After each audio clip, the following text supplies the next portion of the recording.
Don't go back to the past that God delivered you from.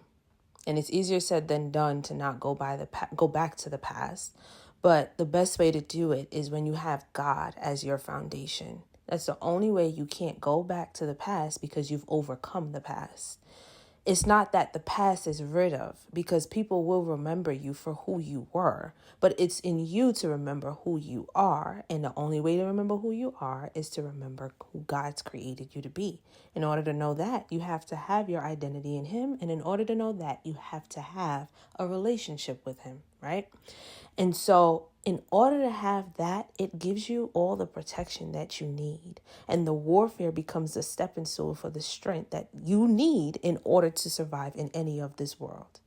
So don't go thinking that God removes the path. No, it doesn't have the weight that it used to have, because what used to have in your past was shame, and that used to carry you. But when you've gotten into God, that shame can't hold you anymore.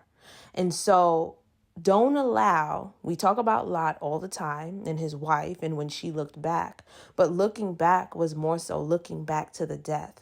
So don't go back to the death when God has surrounded you with His life.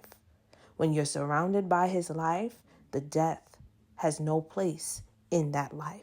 God is the God of the living. He is not the God of the dead. So it doesn't remove itself away from you, but it's for you to understand that every time it tries to come back, it can't find a home there. Why?